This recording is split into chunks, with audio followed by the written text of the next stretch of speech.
दोस्तों, बीजेपी का एक और नुमाइंदा एक्शन मोड में आ गया है। उसका नाम है income tax department. Income tax department अब अपना कार्रवाई शुरू कर दिया है। अब ये अपने एक्शन मोड में आ चुका है और ये एक्शन मोड में आते के साथ ही 1700 करोड़ का डिमांड नोटिस कांग्रेस पार्टी को भेज दिया है। इनकम टैक्स डिपार्टमेंट का ये कहना है कि जो कांग्रेस की जो पार्टी है ये इसके पास डिमांड है, यानी कि जो इनकम टैक्स का जो बकाया था वो इसके पास है और ये असेसमेंट ईयर 17-18 से लेके 20-21 तक का इसके पास ड्यू है। और ये जो 1700 करोड़ का जो डिमांड जो इनकम टैक्स ने मांगा है, जो अपने नोटिस में उन्होंने वो मेंशन किया है, ये इसमें इंटरेस्ट प्लस प्रायोरिटी दोनों है। तो इस पे ये कांग्रेस की जो एक राज्यसभा मेंबर हैं विवेक तांखा, इन्होंने साफ इसको एक अनडेमोक्रेटिक बताया है। ठीक है, उनका ये कहना है कि ये कुछ भी नहीं है, सिर्फ एक सोची समझी साजिश है जो कि बीजेपी अपने पार्टियों जो अपोजिशन के पार्टी हैं उसको कहीं न कहीं उनको रोकना चाहती है ताकि वो कैंपेन ना कर सके। क्योंकि आपको पता है कि अब चुनाव प्रचार में पार्टियां जुट जाएगी, अपने अपने तरीके से हर पार्टी चुनाव प्रचार करेगी।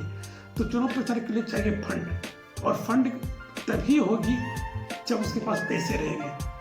और इसी दरमियान इनकम टैक्स का नोटिस आ जाना कहीं न कहीं कांग्रेस की पार्टी के लिए एक ड्रॉबैक हो सकता है।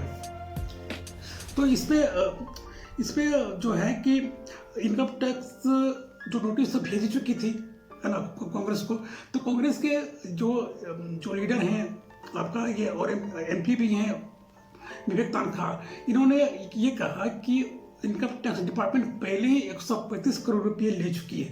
ठीक है, वो भी असेसमेंट ईयर 18-19 की।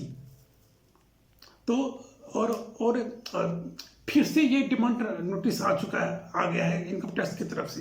तो 28 मार्च को इन्होंने दिल्ली हाईकोर्ट को अप्रोच किया। दिल्ली हाईकोर्ट के 2 जस्टिस के बेंच ने, एक जो थे यशवंत वर्मा और दूसरे पशुपेंद्र कुमार कैरव, ठीक है, ये 2 जो जज थे, इन जज के बेंच ने इस पे अपना दलील दिया कि, और उन्होंने ये कहा कि अगर डिपार्टमेंट चाहे तो रीअसेसमेंट कर सकती है, इसमें कोर्ट कुछ नहीं कर सकती है। अगर कोई डिमांड बाकी है तो डिपार्टमेंट पूरी तरह से स्वतंत्र है, उसके पास पूरी लिबर्टी है, वो रीअसेसमेंट कर सकती है, इसमें कोर्ट कुछ नहीं कर सकती।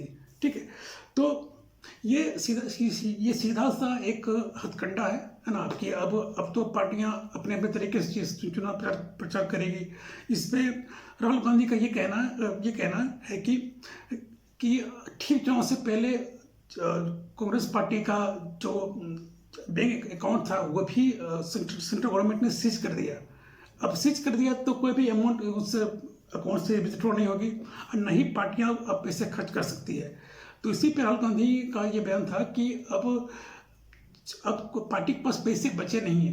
अब पार्टी नहीं अब चुनाव प्रचार में पैसे खर्च करेगी, नहीं एडवर्टाइजमेंट में पैसे खर्च करेगी और न ही किसी तरह का कैंपेन करेगी।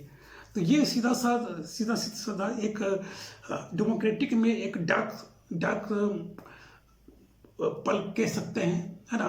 और ये आपका सोनिया गांधी जो कांग्रेस की जो कांग्रेस की जो कर्ता धर्ता हैं, उन्होंने भी ये कहा है कि ये पूरी तरह से अनडेमोक्रेटिक है और ये जानबूझ के बीजेपी गवर्नमेंट ये जानबूझ के ऐसा कर रही है ताकि जो भी पार्टियां हैं वो चुनाव प्रचार में अपना पूरा पैसे ना लगा सके। इसी कारण से जो है गवर्नमेंट जो है बीजेपी गवर्नमेंट ये ऐसा काम कर रही है, कभी ईडी को, कभी सीबीआई को, कभी इनकम टैक्स डिपार्टमेंट को।